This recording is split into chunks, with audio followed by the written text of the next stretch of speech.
इस चैनल पर उपस्थित सभी विद्वान सब्सक्राइबर बंधु, प्यारे भक्तगण, श्रोतागण एवं सभी दर्शकगण, आप सभी लोगों का एक बार फिर से स्वागत एवं अभिनंदन है। दोस्तों, थंबनेल में मैंने बताया था, उसको प्रूफ के सामने आपके सामने प्रस्तुत करने वाला हूँ। मेघनाथ को आखिर लक्ष्मण जी के अलावा श्री राम जी क्यों नहीं मार सकते थे? क्या शर्तें थी? इसके बारे में आपको पूरी जानकारी देंगे। आप सभी को मालूम है कि रावण के बेटा मेघनाथ, जिसकी पत्नी सती सुलोचना के सत्य के प्रभाव से वह अजय था, उसके पास त्रिलोक की सारी शक्तियों के भंडार थे। उसके पास माता के दिए हुए तरह तरह के आयुध, रथ और विद्याएं थी, जिनकी काट की जानकारी सिर्फ माता शक्ति के अलावा किसी को नहीं थी।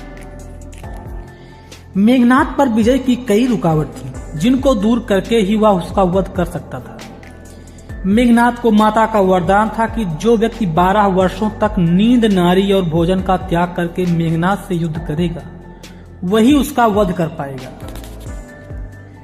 मेघनाथ की पत्नी सती सुलोचना की शपथ थी कि माता का आशीर्वाद था कि जब भी सुलोचना अपने पति को टीका लगाकर उसके गले में माता के पसंदीदा कमल के पुष्पों का हार पहनाकर उसको युद्ध के लिए भेजेगी, तो मेघनाथ विजय प्राप्त करके ही लौटेगा। मेघनाथ अगर तपस्या से माता निकुंबला स्वरूप को सिद्ध कर लेगा और उनके द्वारा दिए गए रथ पर सवार हो गया, तो उसका वध त्रिलोक की कोई शक्ति नहीं कर सकती थी। मेघनाथ को लक्ष्मण ही क्यों मार सकते थे? राम क्यों नहीं मार सकते थे? ये भी प्रश्न उठता है। दर्शकगण, आप सभी को बता दें कि यद्यपि आदि शक्ति महामाया स्वयं भगवान विष्णु की शक्ति है, उनके अधीन है, किंतु अपने भक्तों को के लिए यह शक्तियां आमने सामने भी आ जाती हैं। राम जी ने शिव जी की पूजा करके उनको प्रसन्न करके रावण की शक्तियों को नष्ट करने का साधन पहले ही प्राप्त कर लिया था, किंतु मेघनाथ की ऊपर तीनों शक्तियों का वरदान उनके पास काट नहीं था। अतः उन्होंने सप्त ऋषियों के समान महान ज्ञानी जाम्बवंत से वध का उपाय पूछा। तब जाम्बवंत जी ने उपयुक्त तीनों कारण बतलाए और बोले कि ऐसे तपस्वी संसार में मिलना मुश्किल है, जो सन्यास के लिए बिना 12 साल से ना सोया हो, ना भोजन किया हो और न नारी के साथ सहवास किया हो। पूरे द्राम दल में ऐसा कोई नहीं था। जब सभी शांत हो गए तो लक्ष्मण जी ने कहा कि भैया, कृपा से यह काम मेरे द्वारा पूरा किया है, अतः मेघनाथ का वध मेरे द्वारा होगा। राम जी के पूछने पर मेघनाथ का वध मेरे द्वारा होगा, राम जी ने जब ऐसा पूछा तो लक्ष्मण जी ने सब बता दिया। और जिस दिन से लक्ष्मण जी ने बताया कि जिस दिन से वो अयोध्या से यहाँ आए, तब से आज तक सिर्फ उन्होंने जल को पिया है।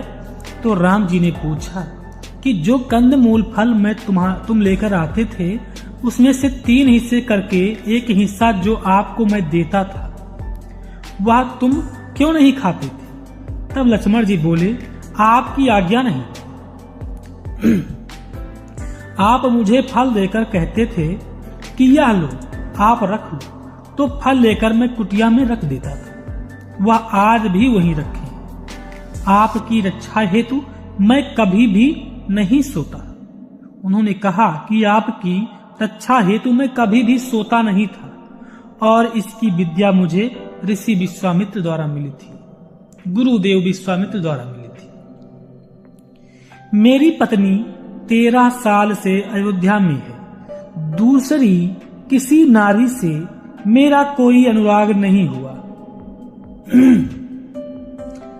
अतः पहली शर्त वरदान का उत्तर तो लक्ष्मण जी के पास है, और दूसरी सती शक्ति का उपाय आप देखो।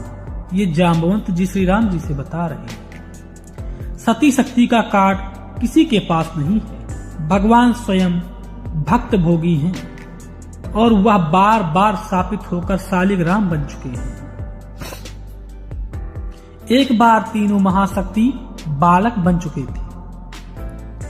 जब अनुसुईया जी का समय आया था। इसका उपाय राक्षस राज विभीषण ने अपने सिर लिया और कहा कि वह अपने विश्वस्त आदमी जिस पर मेघनाथ भी भरोसा करता है और से ललकार कर उसको यज्ञ करने की शिक्षा देगा और यज्ञ करते समय उसके विध्वंस में ही लक्ष्मण उसको तलवार लेकर ललकारेंगे और युद्ध करने के लिए कहेंगे और इसके बाद तब उसका वध करेंगे। राम जी ने क्यों की उपासना, आपको यह प्रश्न उठता होगा। तो तीसरी शक्ति माता की यज्ञ, उसके रथ के काट के लिए राम जी को उपाय करना था। युद्ध के बीच में अब चैत्र का इंतजार तो हो नहीं सकता था, अतः सभी दिन एक समान कहकर भगवान श्री राम ने माता दुर्गा की याद किया और उनकी उपासना में व्रत रखा। पूजन भजन के उपरांत युद्ध करते थे। राम को माता की आरती करके सोते थे और इस तरह भगवान श्री राम ने 9 दिन तक लगातार निर्जला उपवास रखकर युद्ध किया था। माता ने प्रसन्न होकर भगवान राम को दर्शन दिए और बोली, हे मायापति, हे प्रभु, हे जगन्नाथ, हे नारायण, आपकी आज्ञा सिरोधार्य है। मेघनाथ की यज्ञ पूरी होने के पहले अगर उसकी यज्ञ विध्वंस हो गई और वह अंतिम आहुति नहीं डाल पाया तो ही लक्ष्मण उसका वध कर पाएंगे, किंतु अगर उसकी अंतिम आहुति हवन कुंड में पड़ गई तो फिर मुझे मेघनाथ के अजय रथ शस्त्र देने ही पड़ेंगे। और यह प्रभु आपका ही आदेश है कि भक्त को निराश नहीं करना है। मैं तो आपके आदेश का पालन करती हूँ।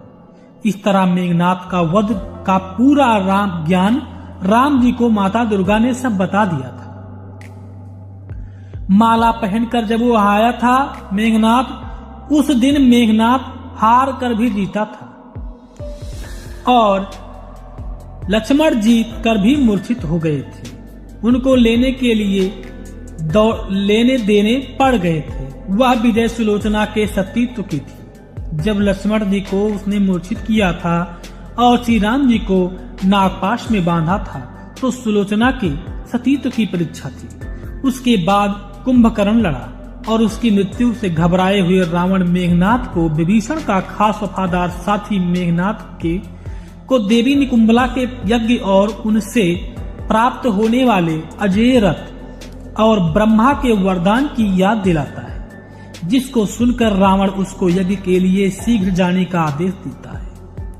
महान पितृभक्त मेघनाथ पिता की आज्ञा को सर्वोपरि मानकर यज्ञ का अनुष्ठान करता है और विभीषण, लक्ष्मण और कुछ वानर वीरों के साथ वहां पहुंचता है और वानर यज्ञ विध्वंस कर देते हैं, जिससे मेघनाथ का यज्ञ खंडित हो जाता है और वही लक्ष्मण उसको ललकार देते हैं।